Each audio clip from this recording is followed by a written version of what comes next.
Hi, my name is Jet and I work as an entrepreneur. I run a branding agency and a full-service writing agency. I also have a podcast on the side that I do as a hobby. However, for my full-time job, I really consider myself to be a writer. On average, I write around 10,000 words a day, and this can come in the form of books, website articles, blogs, press releases, company profiles, and, well, you get the picture. In the past, I used to frequent coffee shops in order to get the job done. There was just something about the energy of being in coffee shops. But as we all know, the pandemic forced all of us to stay at home and work from there. It was then that I realized that I needed to work on a proper work from home system to maintain my productivity, and I've discovered that a huge part of my productivity has to do with environmental design. You can only be as productive as your workspace will allow you to be. That's why I decided to invest a lot of my time, energy, and money into developing the most conducive workstation for me. I knew that this was the best way to maximize my own personal productivity. It took me a few months of research and purchasing to really acquire all of the items for my workstation, and I can honestly say that I've now gotten to a point wherein I'm happy with my workstation, but there's still some room for improvement. When designing my workspace, there were always two principles that I kept in mind. Number one is functionality, and the other one is permanence. Functionality means that every single item on my workspace has to serve a function. This is why I don't believe in minimalism. I think that you should have as many items as you need to get the job done. The second principle that I believe in is permanence. I think that every item that I place on my desk should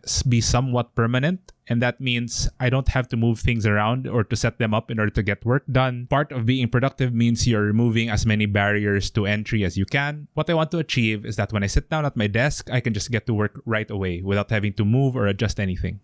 First, let's discuss the actual desk. This is actually just a really affordable foldable desk that I picked up from a local furniture maker near where I live. I was able to order this desk online and have it delivered to my home for just 1,500 pesos or $30. It's not the sturdiest desk ever. It has a slight wobble to it whenever you aggressively push it around, but it's cheap and I just need something to get me by for the meantime. I'm still debating whether I'm going to get a sit-stand desk in the future, but for now, this desk does the job. For the chair, this is easily one of my favorite upgrades for my entire setup. I've had to make do with a lot of cheap office chairs that didn't offer much customizability and adjustability. This was okay back in my early 20s, but I'm turning 30 this year and my back just isn't my friend anymore, so I invested in an ergonomic chair. This is the Sihu M57. I understand that this has amassed a cult following online. It's definitely not cheaper than a random office chair at your local furniture store, for example, but I can definitely say that this is the best investment I've made. I can literally go hours on end of just doing straight work without being bothered by fatigue in my back or my butt area. I always say that when it comes to design, the best products are always the ones that you notice the least. When I sit in a poorly made chair, it really disrupts my workflow because I always end up getting distracted by back soreness or just plain fatigue. But when I sit in this chair, I don't feel any of those distractions, and so I can just focus on my work. That's why I believe in shelling out just a little bit more money to get that extra comfort and that extra convenience, because it really translates to better work. Next, let's talk about the machine that's powering the entire setup. My Dell XPS 139370. It comes with an 8th gen Intel i7 processor, 8GB of RAM, and a 256GB SSD. I know that it's not that impressive of a machine, but I only typically use it for writing, browsing the web, media consumption, podcast recording, and editing. I bought this laptop back in 2018, and that's why I'm not really including it within the budget that I've set for redesigning my workspace. This, together with my mouse, are the only non-new items on my workstation, but we'll get to my mouse later. However, I'm also starting to get into YouTube, so I eventually am going to need a computer that can handle high-resolution video editing. But for now, this will do. My laptop is sitting on a minimalist, no-frills aluminum base. It also makes it relatively easy for me to access my laptop whenever I have to bring it around. I get asked a lot if I have to flip my laptop open in order to turn it on every single day. Again, I value permanence in my workstation and I want everything to stay in place as much as possible. Fortunately, my laptop has an option wherein it automatically boots up just by inserting the power cord. So it's possible for me to turn the laptop on without having to take it out of its stand. Behind my laptop, I have a U-Green USB-C hub. Since my laptop only has USB-C ports, I needed to get this hub to support my peripherals that only come in USB-A. For my monitor, I have the Lenovo G27Q20 monitor. It's a 27 7-inch Quad HD display that's capable of running at 144Hz. I don't really need 144Hz for my display, but as I've already mentioned, I eventually plan on getting a gaming rig, so the faster frame rates will come in handy then. It's mounted on my table via the North Bayou F80 monitor mount, which I positioned towards the side because I wanted that floating monitor look and it gives my desk a cleaner aesthetic. I also have my Choitech wireless charger, which has 2 fast wireless charging slots, which I use for my phone, the Samsung Galaxy S20 Plus, and my Samsung Galaxy Buds. For my audio equipment, I have the ever-reliable Logitech Z333. It's a reliable pair of speakers with a subwoofer that offers generous bass. It's a little lacking in terms of the details of the mids, but for its price, I think it does more than enough. I positioned the speaker monitors just underneath my actual display monitor, with one of them covering the monitor mount. This is a great hack in hiding the parts of your desk that you don't necessarily want to see, like the cables and wires that are running down the back of the display monitor. It also comes with a little volume control puck, which makes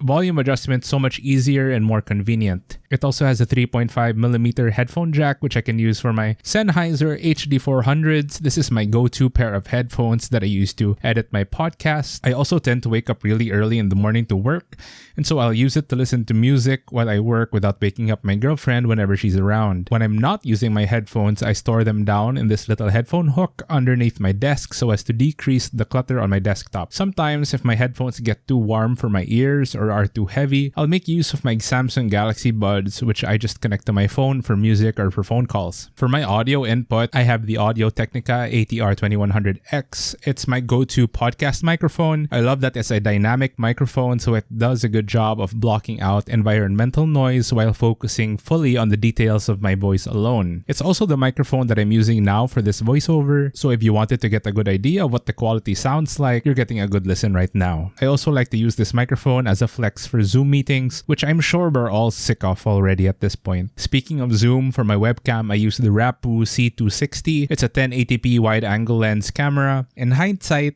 I probably shouldn't have gone for a wide-angle lens since it captures more of my bedroom, but whatever, it works and it has decent quality for the price. So all of the audio that you're hearing now is coming from the mic that's equipped with the Rappu webcam. How do you think it sounds? I think the video is kind of decent. It's just a little overexposed whenever there's harsh light that comes in, but actually looks pretty fine. For the rest of my peripherals, they are all sitting on this custom desk mat that I got off Lazada. My mouse, like I mentioned, is an old item. I bought it at around the same time I bought my laptop back in 2018. It's a fairly decent Bluetooth mouse that can connect to up to 3 devices. It has a forward and back button here on the side and a little crevice for me to rest my thumb on. I might upgrade this to the Logitech MX Master 3 in the future because I want that horizontal scroll wheel. And for my keyboard, I have the Keychron K6. It's a standard 65% mechanical keyboard with Gateron brown switches and an aluminum frame. It also comes with RGB backlighting, but I typically only set it to either orange or white. It's an okay keyboard, although I'm not a fan of the cheap ABS plastic keycaps that come with the Keychron. They tend to attract so much oil from my fingers, and the printed characters don't last as long on this kind of material. They also have a thinner and cheaper sound, so I'm eventually going to replace them with a PBT keycap. Maybe in a different, flatter profile as well, because the K6 case in itself has a very high profile. To compensate, I have this faux leather wrist rest that I got from a company called Ajaz, and I'm concerned about its durability considering that it's cheap leather, but for now, it gets the job done in alleviating the strain on my wrist while I type by promoting better ergonomics. Next, let's talk about my lighting equipment. Wrapped around the sides and the back of my desk is the Xiaomi Yi Light Strip. At the back of my monitor, I have a couple of cheap Hatsi light bars that project diffused light against the curtains behind my monitor. Again, just like the light strip, they help diffuse the blue light that's emitted by the monitor. Both my light strip and light bars are controlled by my Google Assistant on my phone, but the Xiaomi light strip also has a physical remote that I can toggle just hidden underneath my desk. Lastly, I have the Xiaomi Mihia monitor light bar, which is really great for lighting up my entire desk at night. It's also great for diffusing the light that comes from my monitor, and it decreases the likelihood of eye strain after prolonged use. It's also connected to this wireless puck that I can use to change the color temperature and brightness level. Lastly, let's talk about the miscellaneous items around my workstation. If you've noticed, I've fitted my desk with a bunch of plants. Despite being indoors all the time, I still like the look of greenery. After all, studies have shown that exposure to nature can help one feel more refreshed and focused. Aside from that, I have my watch winder. I'm a bit of a watch enthusiast and I enjoy collecting watches. This watch winder sits on my desk for no purpose other than to remind me of two things: the value of time and what my hard work can accomplish. So yeah, that concludes my desk setup. I just wanted to close this video by letting anyone who's watching this know that the whole purpose of me showing this desk setup wasn't to brag or to flex or anything like that. Truth be told, most of the things that I bought here were subsidized by the branding agency that I own, so a lot of it didn't come from my own money. The main point of this video was to bring attention to the fact that your physical work environment can directly impact the way that you work and your own personal productivity. I just found out that when the ergonomics, functionality, and aesthetics are all blended together to produce a great work environment, it can have a direct impact on how well you work.